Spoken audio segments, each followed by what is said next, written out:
いろんな質問に答えてみた。ジャンスパルと申します。無課金初期勢が質問に答えてみるやつ。今回は育成相談系以外のやつをどっちりと回答していこうかなと思います。前回の達兵衛どっち育てたらみたいなやつはね、またいくつかまとめてお答えしようかなと思うので、もう少々お待ちいただけたらと思います。きっとね、皆さん早く育成したくてうずうずしてるんじゃないかと思うんですけれども、ご容赦ください。申し訳ないです。ってことでね、今回は、ちょっとね、攻略に関係しそうなやつから、初心者の方の質問だったり、攻略にはそんなに関係ないシンプルな質問等々、いろいろと回答していきたいなと思います。皆さんもね、ご質問ございましたら、概要欄、コメント欄の URL から送ってみてください。それでは参ります。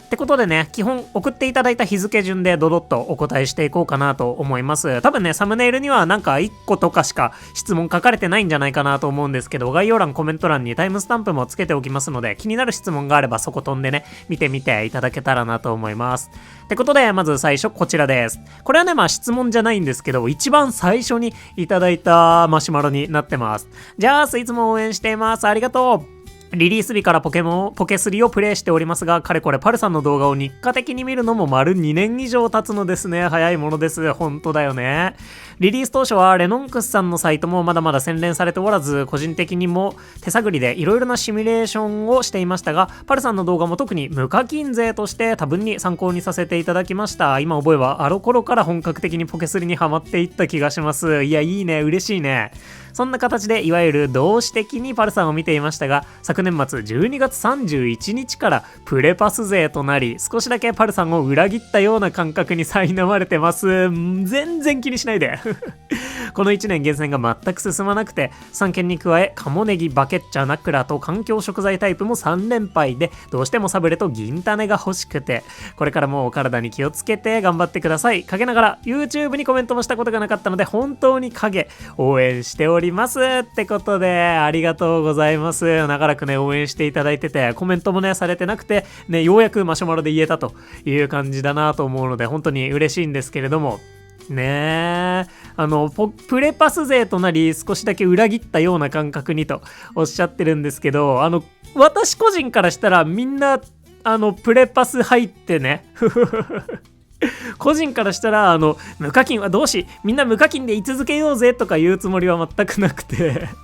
で、そのポケモンスリープにとっては課金してくれる人がね、たくさん増えた方が成長していくと思いますし、よりね、じゃあなんか予算つけようかってなるかもしれないですし、より開発が進んだりとか、素早くね、不便な点がアップデートされたりとかするかもしれないんで、わかんないんだけどね、実際の開発状況は。ぜひとも皆さん推しコンテンツにはお金を余裕のある方はね、落としていただけたらなと思いますので、私はね、こうやって無課金でもうずっとやってるし、もうここまでやっちゃったから課金しづらいっていうのももちろんあるんだけど、シンプルにお金がないんだよねからやってないというだけでね、ぜひともいつかね、やっぱなんかね、もっと売れたりできたら大きくね、こう応援するような形でポケモンスリープに対してお金使いたいなと、ないしはなんか皆さんにね、還元できるものがあればななんて思ってはいるんですけどぜひともね、バンバン無課金からの卒業を目指していただけたらなと思いますので、何卒ね、皆さんプレミアムパスご加入ご検討ください。コメントありがとうございました。次に参ります。ざっくりでいいので年齢教えてください。ポケモンで言えばどの世代とかでもいいのでってことで、多分ね、私ね、年齢探せばね、出てくると思うので、マジのガチでご興味ありましたら、ネットの海をね、探していただけたらなと思うんですけど、なんとなく一応、プライバシー保護的な観点から一旦言うのは避けておこうかなと別に言ってもいいんですけど置きますけど、ポケモンで言えばね、多分ね、金銀世代なんじゃないかなと思います。ハートゴールドソウルシルバーでもなくて金銀だね。初代金銀の世代なんじゃないかなと思いますが、一応ポケットモンスターは初代からプレイしてまして、初めて遊んだ、これはゲームそのものがそうなのかな、初めて遊んだポケットモンスターは緑版となっておりまして、がっつり物心ついてがっつりやってる記憶があるのはピカチュウ版なんですよね。はい。なので、それぐらいの年齢感です。ちなみに、ポケモンは今年30周年を迎えます。そんな感じです。よろしくお願いします。ご質問ありがとうございました。お次参ります。無課金のパルさんに聞くのは恐れ多いですが、ポケスリに課金するとしたら何から始めたらいいですかということで、いやもうね、聞いてくださって本当に嬉しいんですけどね、先ほどもね、ちょうどタイムリーなお話出ましたけれども、ぜひともプレミアムパスへのご加入をご検討いただけたらなと思います。多分ね、100人に聞いたら100人プレパスからって言うんじゃないかな。それぐらいコスパが最もいい課金方法がポケモンスリープにおいてはプレミアムパスかなと思います。まあお試しバンドルもコスパはかなりいいかなと思うんですけど、やっぱりねプレミアムパスの方が結果的にゲーム体験は向上するんじゃないかなと思うので、やっぱね100人に聞いたら100人プレパスって言うんじゃないかなと思います。で、プレミアムパスというか、こういうサブスク系の契約はね、ぜひとも、契約する際に、今自分が1年で何個どういう契約に入ってるのかっていうのは、なんかメモ帳とかでも何でもいいので、チェックして分かるようにしておくことをお勧めします。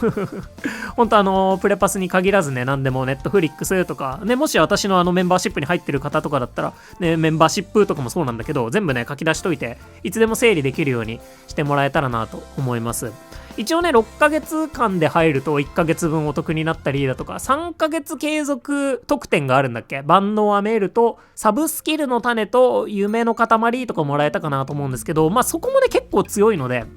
1年とか続けるつもりで入ってもらってもいいんじゃないかなと思いますし、人によってはね、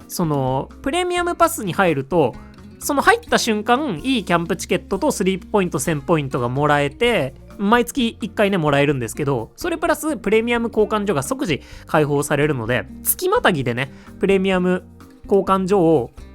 使うと、例えば1ヶ月しか入ってないんだけど2ヶ月分のプレミアム交換所のアイテムが交換できるみたいなことがあるので、本当にねたまに必要な時だけプレパス加入してますっていう人も過去いましたので、ちょっとねそういう選択肢もあるんだっていうのは考えながら、まずはプレミアムパスからご検討いただけたらなと思います。本当にね、かなりストレスフリーになるんじゃないかなと思いますし、メインスキルの種とサブスキルの種の供給量が圧倒的に増えるかなと思うので、ぜひともまずそこからやっていただいて、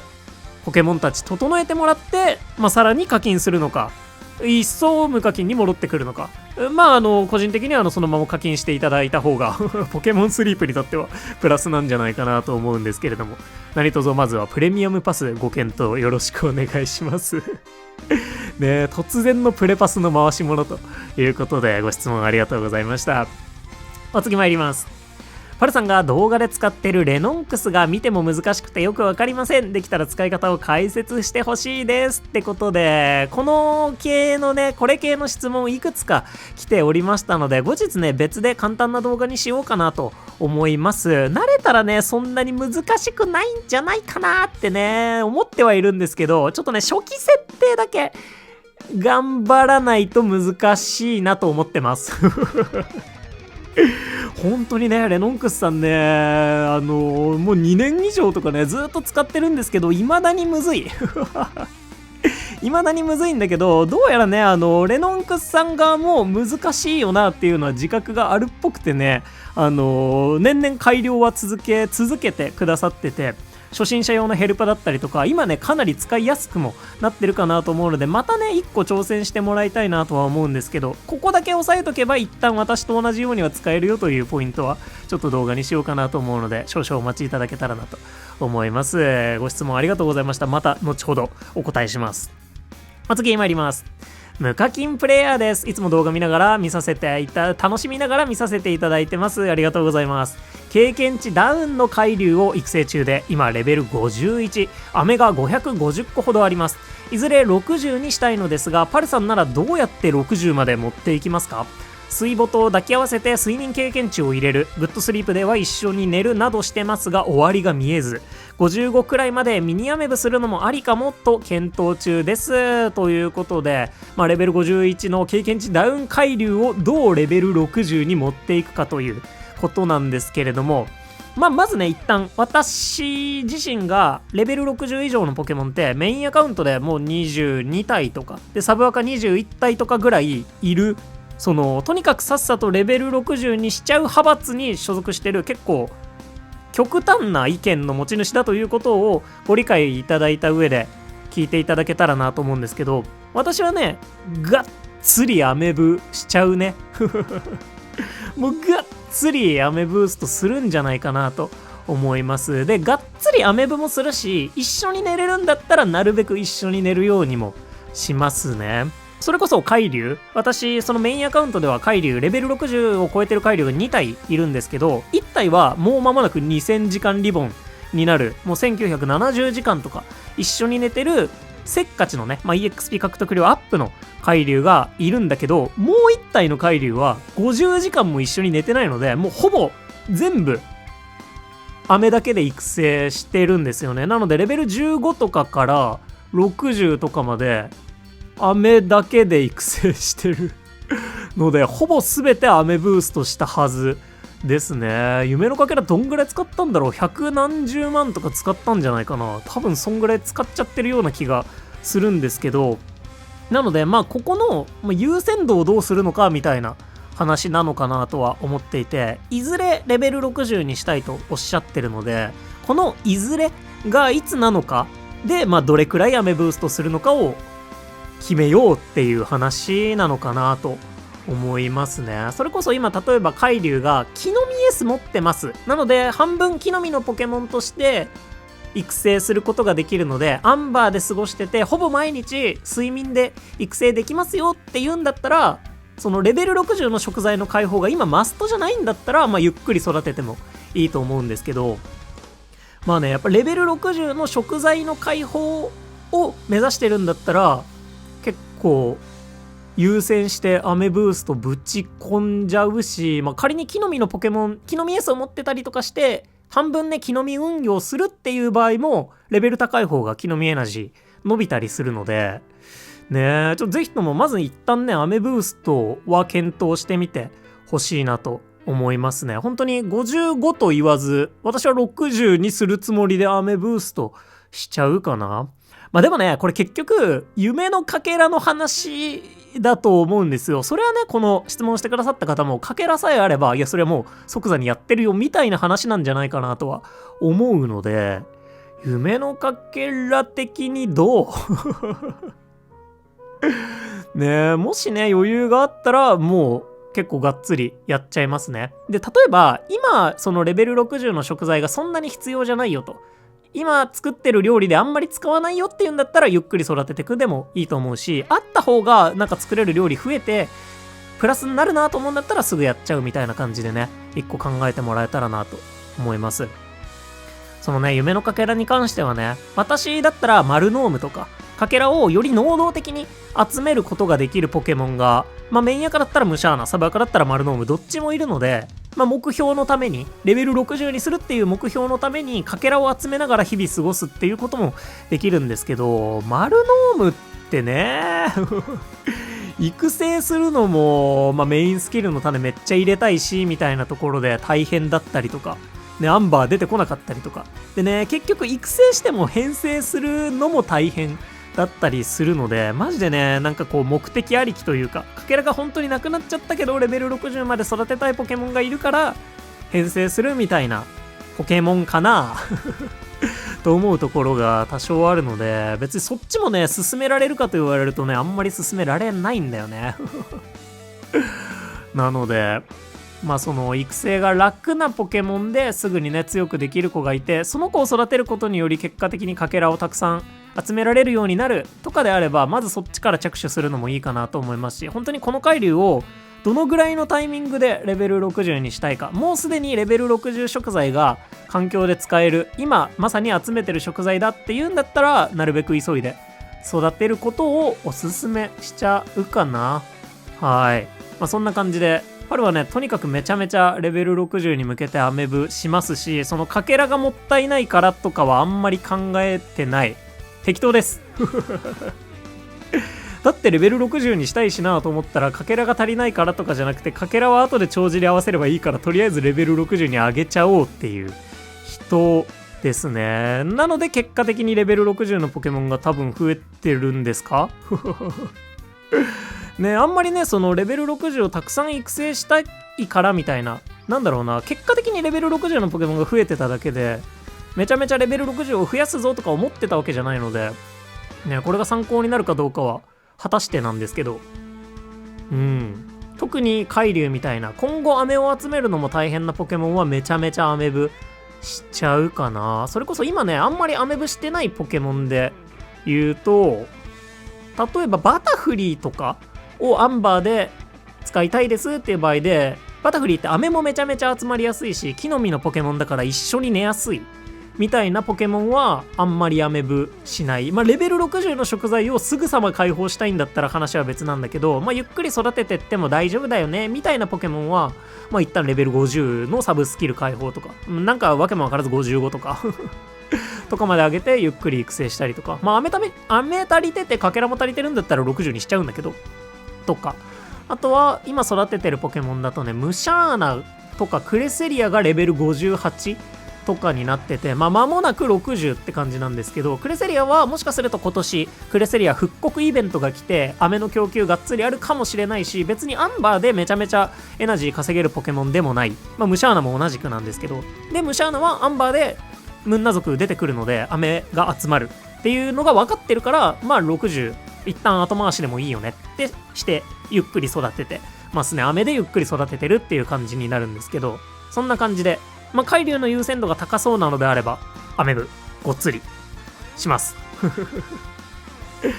そんな感じですかね。結局かけらだと思うんだよね。かけら頑張って集めよういつね、その次の鍋拡張のためのかけら集めいつやろうかね。そろそろなの？早すぎないねえ、多分さ、新フィールド出てくるのもこっから10ヶ月後とかの話になると思うんですけどその時までにさ、1000万とか貯めなきゃいけないのきつくない？ 1 ヶ月で100万なんてたまんないじゃん。もうだから貯めなきゃいけないんだよねってなってくると育成ができないので、どうしようね。かけら集め。じりじりやっていくしかないんですけど、本当にちょっと運営さんマジで、鍋拡張のかけらの量を見直してもらえませんか何卒よろしくお願いします。そんな感じですかね。OK、次参ります。ご質問ありがとうございました。お次、第1回なんか絶妙に真っ白ミントを使いたくなるランキング、どんどんパフパフ。第3位 EXP アップだけどカカオ補正がないともっと使いやすくなるやつ、育てきってから使いたい。わかる。でも EXP 獲得量アップはね、上がってれば上がってるほどいい派閥ではある私でもね、気持ちはわかるね。第2位、なんかお手伝いスピードが下がってるやつ、食材やスキル得意の子でも使いたくなる時がある。お手スピね、むずいよね。使いたくなるのはね、完全に同意なんだけど、一応ね、アップデートでお手伝いスピードダウン値がね、若干緩和されたので、無課金で言うとね、そのお手スピ S を M にせずに育成してレベル60になってますみたいなポケモンめちゃめちゃいるんですけど、なんかね、それぐらいの差、それぐらいの差ではないんだけど、それぐらいの差なので、あんまり気にしてないというのもある。けど使いたいのはわかる。そして第1位、性格のんき。特に飴が集めづらいおは他と共有してるやつ。元気アップは効果実感しづらいのに EXP ダウンは地味に高級的に痛いってことで、のんきむずいんだよね、本当にね。私ね、元気回復量アップはね、マジでそんなに低く評価してないというか、元気オールとかの回復量も上がるので、結構ね、好きな性格ではあるんだけど、高級的に痛いのもわかる。そしてこのなんか絶妙にハーブミント使いたくなるのもわかるね。なお得意なことが下がっている子は絶対使いたいなので1000回といたしました。パルさんはミントが無限だったらこういう子に使いてーって子はいますかってことで、ミント無限だったらね、もうどんどこ使ってそうな気はするんだけど、そうだね、それこそ今さっき話に出てきたムシャーナがうちでは木の実の数 S お手スピ MSっていう、木の実のポケモンとしては相当いいサブスキルなんだけど、性格がずぶといなんだよね。お手伝いスピードが下がってて元気回復量が上がってるっていうポケモンで、クレセリアをね育成されてる方はピンときてるんじゃないかなと思うんですけど、エスパーチームで出すことがまあほとんどなんですよね、ムシャーナってなってくると、クレセリアも元気回復ができるクレセリアも横にいるし、なんならサーナイトもうちいるので、元気オール2枚積んだ状態で結構運用できるんですよ。ってなってくると、ずぶといの元気回復量アップいらないで話が終われば簡単だったんだけどこれ実は話終わらなくて、クレセリアとサーナイトがいるんだけど元気足りなくねっていう瞬間、今まで1回2回じゃないんだよねそうなの。だからね、地味にムシャーナだけ元気ですっていう瞬間ね、今まで何度も実は遭遇してて、ずぶといの元気回復量アップがね、地味に効いてる瞬間を何度も経験してるのでね、絶妙にね、使いづらいんだよね、ミント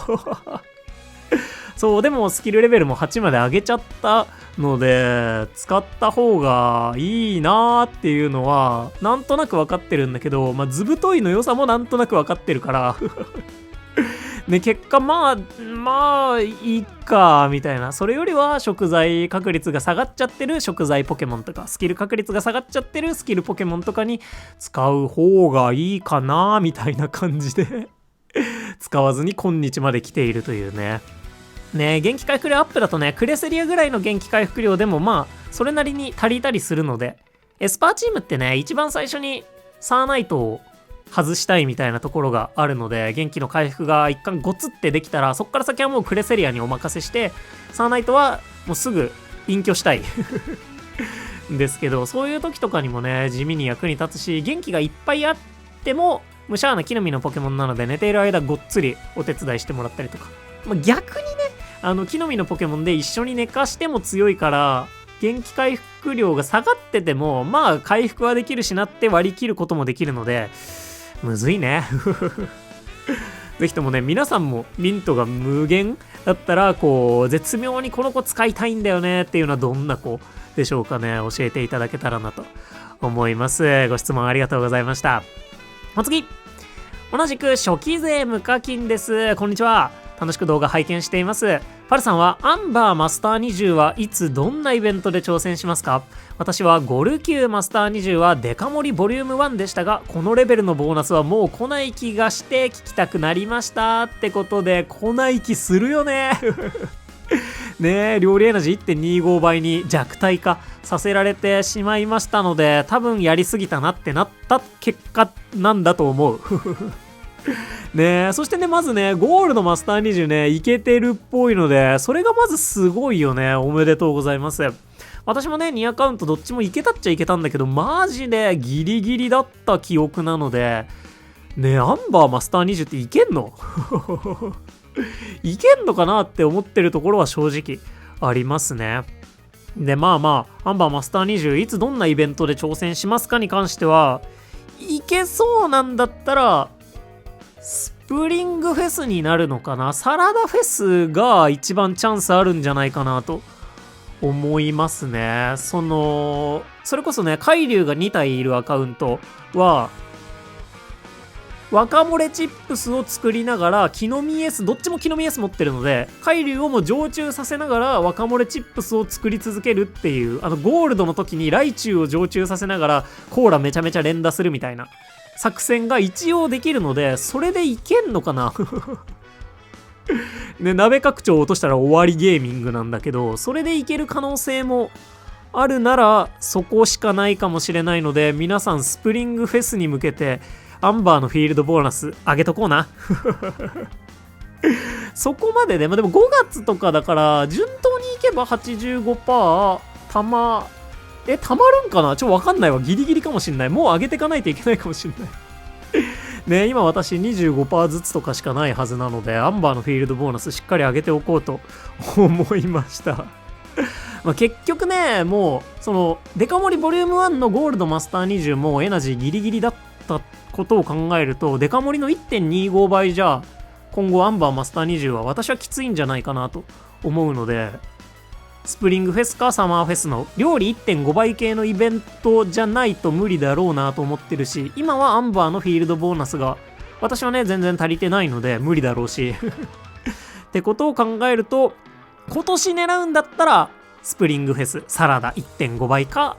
サマーフェスいけんのかな。むずそうな気がする、その食材の噛み合い的に。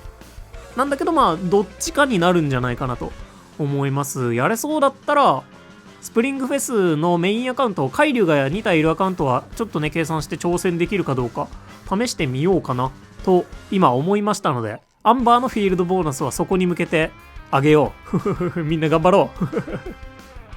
ということで、他にもねちょっと皆さんこのタイミングで挑戦しますよという方がいたら、ぜひどういう布陣でやりたいかとか教えていただけたらなと思います。ご質問ありがとうございました。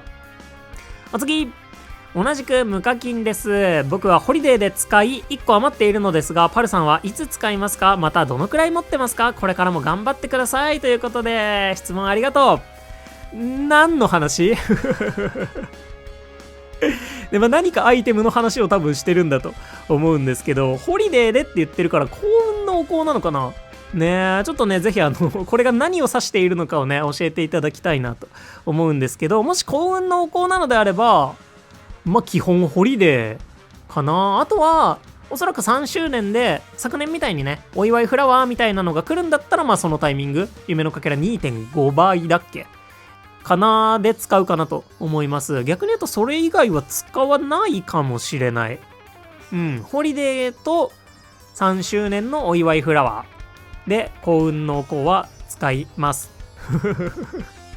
幸運のお香じゃなかったらぜひ教えてくださいご質問ありがとうございます。お次、パルさんといえばマルノーム、毎週どの曜日あたりでマルノームを編成していますか？自分はスキル全盛り色違いを使用してますということで、スキル全盛り色違いなんてもうはちゃめちゃな子によく出会えたね。よかったね。もうたくさん編成してあげてほしいなと思うんですけれども私といえばマルノームの印象ある？みんなもちろんねちょっと嬉しい反面気恥ずかしいよね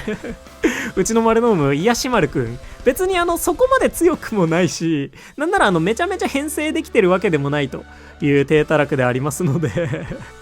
ねえ、頑張ってねそのイメージに合うように編成していきたいなと思うんですけれども、そうだね、毎週どの曜日あたりで編成しているかに関しては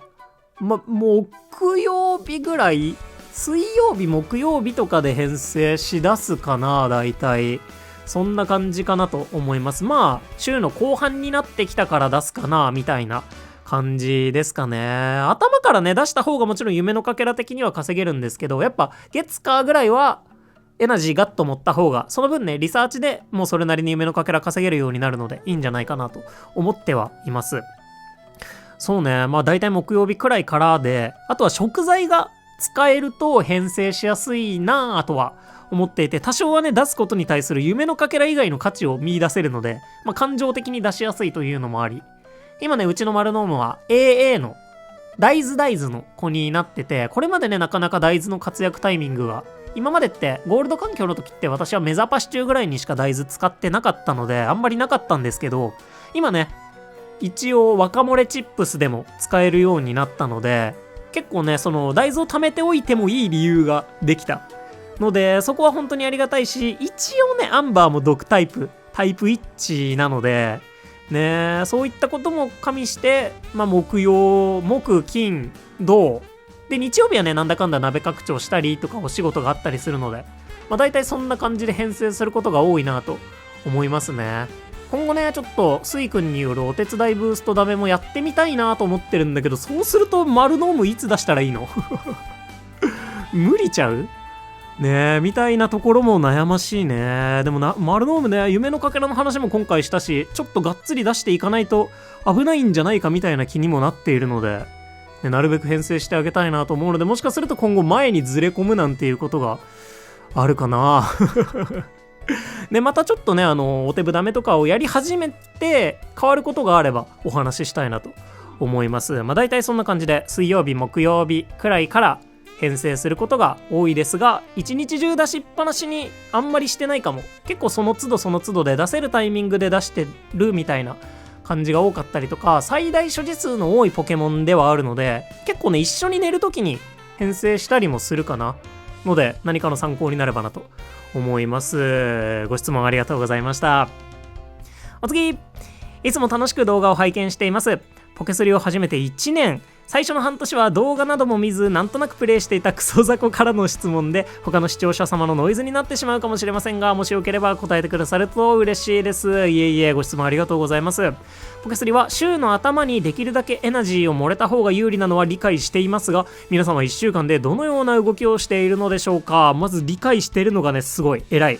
特に週末の立ち回りについて知りたいです。日曜日、鍋に食材を詰めると来週どころの騒ぎではないのですが、一日料理しないとかもありなのでしょうか。寒さの折、体調には十分お気をつけくださいませ。応援しております。ということで、ご丁寧にありがとうございます。そちらもどうぞご自愛ください。っ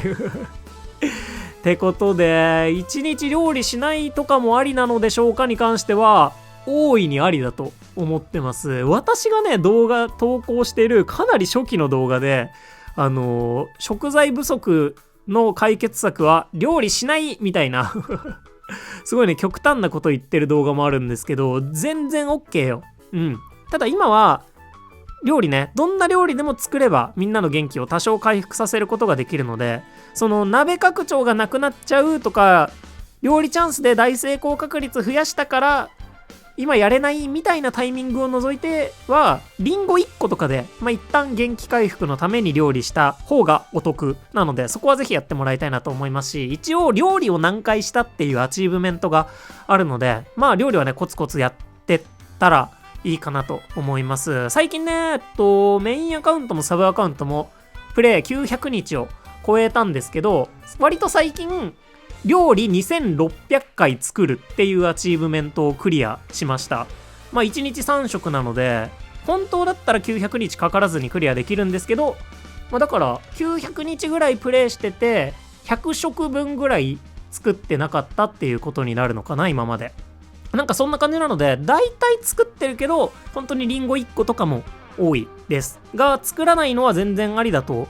思うし、私レシピレベル上げのために、これは結構後の話になるんじゃないかなと。今ね、ポケスリ始めて1年ってことなので、このアドバイスというかお話が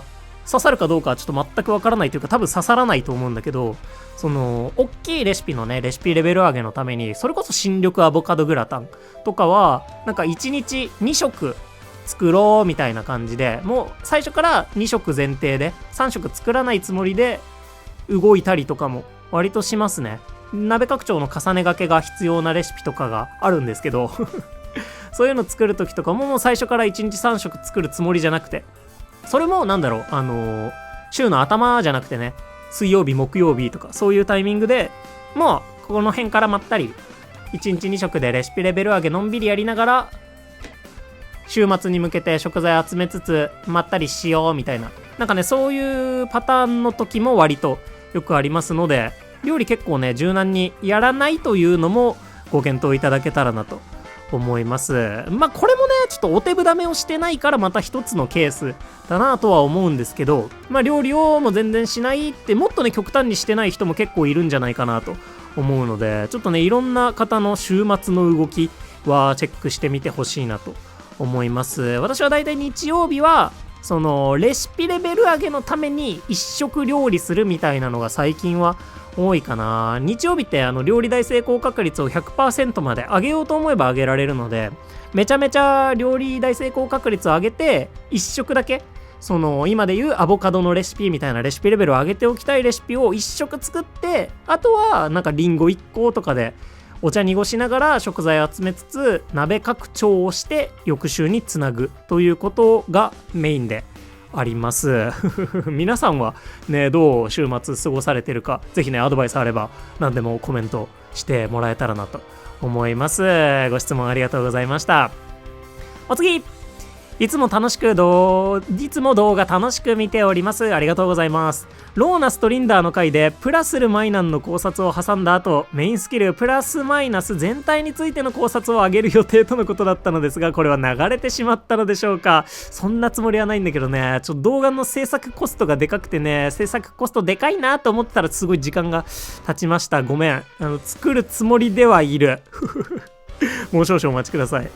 最近ハイとロー2匹の強いストリンダーの育成に着手したので、久々に動画を見返しており、もっともっと考察が聞きたいなと思いました。金種あげたい気持ちが高まってしょうがないので、単純にストリンダー育成したら強いはずなので種あげちゃってもいいですよっていう後押しが欲しいだけでもありますが、それを理解してるのね、素晴らしいね。なんかね、人ってね、最後のね一押しねしてほしい生き物らしいよ。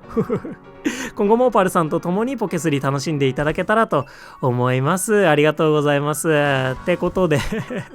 本当にね、もう5ヶ月とか多分経ってるんだよね。めちゃめちゃ作るの大変で渋ってたら時間が経ってしまったというところなんですけど、まあ一旦現状の私のプラスマイナスに対する意見としてはめちゃめちゃ強いと思うので、メインスキルの種あげちゃっていいと思うぜ。というところではあるんだけど、やっぱね今もまだやれてないし、若干迷いがあると思うんだよね。なので1個新レシピ見てから決めてもいいんじゃないかなっていうのは思いますね。特にまあローもハイもどっちもか。なのでその鍋拡張重ねがけ前提のレシピが出てきそうじゃないですか。ワッフルがねどういうサイズになるのかわかんないんですけど、今はもうすでに新緑アボカドグラタンでそういう状況になってるかなと思うので、そのローなストリンダーマイナスだけで鍋拡張が賄いきれないっていう瞬間が出てくるんじゃないかなと思っていて、まあ、それプラス例えばボーマンダがいてとかレントラーマスカーニャがいてなんとかできますよって言うんだったら、さっさとねスキルレベル上げた方がいいと思うし、でハイのストリンダーだったらミルクをめちゃめちゃ集められるわけじゃないですか。でも今そのこれ撮ってるのがバレンタインキャンペーンの直前なんですけど、ワッフルが新デザートがね発表されたんですけど、そこにはミルクもプラスルのコーヒーも使われないレシピになってるので、その特にハイなストリンダーは次活躍できるタイミングがいつになるのかっていうのがちょっと難しい。まあもちろんね新緑アボカドグラタンでは引き続き使えるので全然育成するのも大いにありだろうなと思うんですけど、特にプラスルはちょっとね新レシピとかを見てからちょっと様子見してから判断するっていうのもね大いにありなんじゃないかなと思います。ってやってると結局ねどこまででも先延ばしにできちゃうので、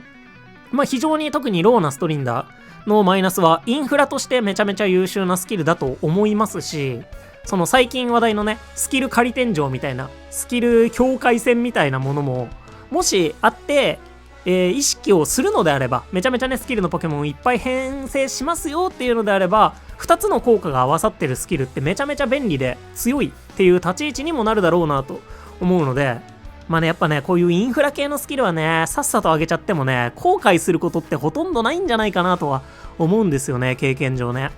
なので上げちゃってもいいと思う、強く思うけど一旦バレンタインの新レシピ待ってからでいいんじゃないかなと思いますがね、これを撮ってる週に本当はアップデートが来て新レシピ公開になるのかなと思ってたんですけど、どうやらそんなこともないのでバレンタイン当日まで待たなきゃいけないかもしれないね、ぜひちょっとそこを様子見もおすすめですよという感じかなと思います。ご質問ありがとうございました。もう少々お待ちください。お次、本当に始めたばかりで木の実で稼げる子がリセマラライチュウくらいしかいないのでレベル上げをその子に集中させているのですが、パルさん的にはどう思いますかということで、めちゃくちゃいいんじゃないね、リセマラ頑張って偉い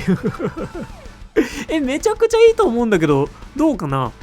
私がね序盤の料理って全部無視してもええやろって思ってる派閥に所属してる結構序盤料理過激派でもあるので、本当にね一旦ラピスとかゴールドぐらいまではライチュウゴリ押しでいいんじゃないかなと思うんですよね。当時はねそのライチュウとバタフリーとぐらいか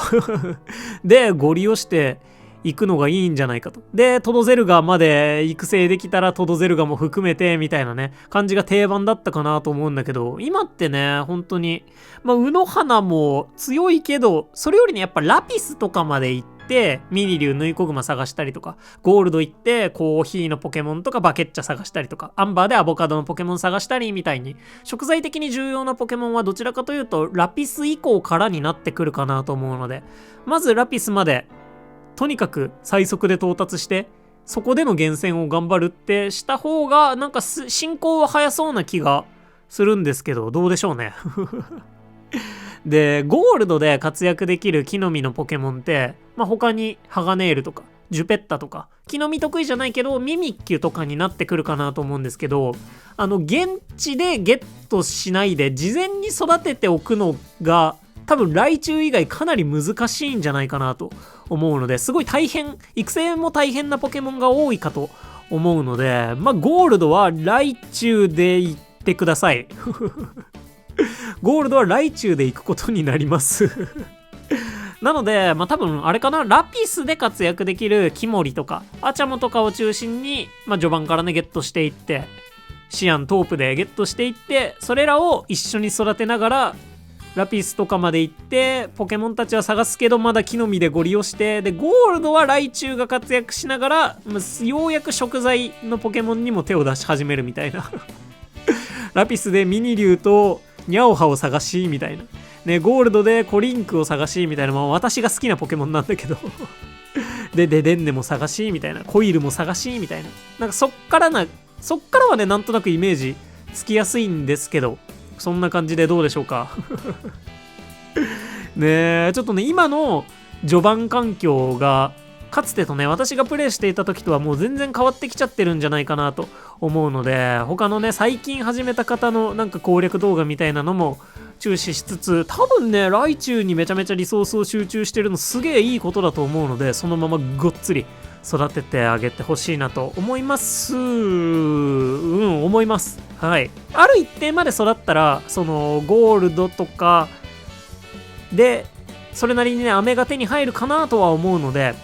ある一定までレベル50とか、まで60とか、わかんないけど、まではちょっとごっつり育てて、そっからはね、リソース、他の飴の集まりづらそうなポケモンたちに回してってあげてたらいいんじゃないかなと思いますね。ご質問ありがとうございます。お次。いつも動画上げてくださりありがとうございます。質問です。パルさんが睡眠リサーチをするとき、星1から4のそれぞれの寝顔の数を見ただけで上振れ下振れをある程度予想できるのってなぜですか？最終抽選枠で眠気パワーが余りまくってたら星3が1匹確実に選ばれるから、星3が入っていれば下振れしちゃったっぽいと予想するみたいなことですか？いつも動画を拝見しているともっと深く考えていらっしゃいそうに見えるのですが、教えてもらえると嬉しいですってことで、予想がつくかどうかね、あんまり考えたことがなかったから、でも経験値が多いという部分はあるかな。ずっとね、リサーチの動画撮り続けてきたので、なんとなくその経験がね溜まっているというのは確実にありそうだけど結構適当だし、外すこともまあまあよくありますので適当ではあるね。そうね、多分ね、知識として星3寝顔の眠気パワー消費とか、あとは今のランクで解放されている寝顔が大体こういうポケモンたちだよねっていうのがあって、ある程度予想がつくから、そこから逆算して考えてるんだと思いますあとはね、もともと下振れやすいタイミングとかってあって、それこそこの間のね、月曜日の眠気パワー4倍リサーチみたいな、ランクは低くて寝顔は全然解禁されてないんだけど、眠気パワーだけ突出しちゃってるみたいなタイミングって結構下振れやすい瞬間だったりとか、あとは若草本島とかシアンの砂浜で3億4億5億眠気パワーとかになってる時とかも、かなり下振れやすい状態になっちゃってるので、そういう時にはなんか下振れるんだろうなみたいな目線で見始めていくので、もうちょっと深めに考えられるっていう感じですかね。あとね、お腹の上根は基本的に1個しか出てこなかったりとかね、結果的にね、この間の月曜日の眠気パワー4倍リサーチ、ちょうどこれを撮るね、直前、この週にあったんですけど、あちゃもーとか、その最近のね、ポケモンの星3寝顔が多分ね、眠気パワー4000万ぐらい使えるのかなみたいな子がね、だいたい3体ぐらいとか来てくれて、いい感じに下振れ回避したいいリサーチになったんですけど、みたいなね、やっぱなんとなくの眠気パワーと、